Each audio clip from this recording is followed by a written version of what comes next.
call bra. Bra is anything that can pack your breasts together. And the particular cloth she's wearing is an inner body hook. It also works as a bra. Who knows the science of bra to come and tell us what should function as a bra? That thing is pinned like the babies, what's the name of that cloth we call? Like the ones you pin on babies under. It's an inner wear. Most times, some of them have a half cut inside this way that holds your breast under. Whereas the other one closes up like a pant. It's a dual function, inner wear. And somebody saying she didn't wear bra. Look at.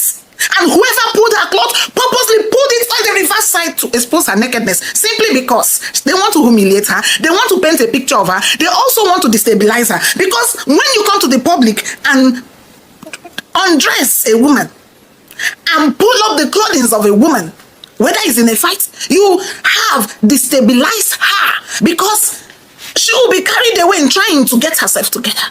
This is unacceptable.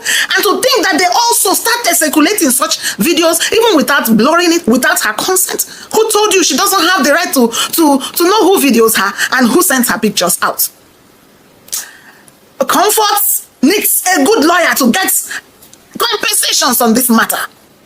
And I'm happy that the Nigerian Bar Association wants to represent her pro bono.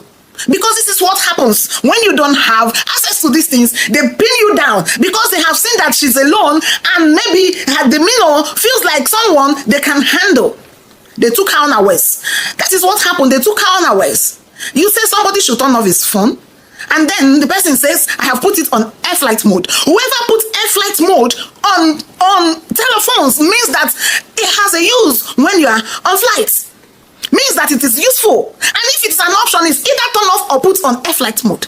I don't know the science behind that, but those that know should be able to explain to us. So if there's a second option and she chose that option, and someone who is picking up a fight with her, like we are dragging one man or we're dragging one thing, who gets so personal with her, thinks that she hasn't done enough.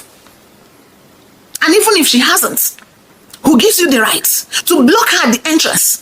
And for people who are handling this matter in a one-sided approach, they are not thinking. They are not thinking. How did the matter degenerate? How did the matter degenerate? I've had several versions of people saying that she didn't do all the things she was accused to have done inside the plane. How will a passenger just stand up and be breaking curtains, pulling out extinguishers, fire extinguishers, if not for first self-defense, when she's feeling that somebody's overpowering her and needs to get a commensurate force? What did you do? And then they keep showing us that she's slapping or poking the so-called air hostess that will form a barrier and become the walls and the doors that the whole airport has finished. Why won't she be beaten down?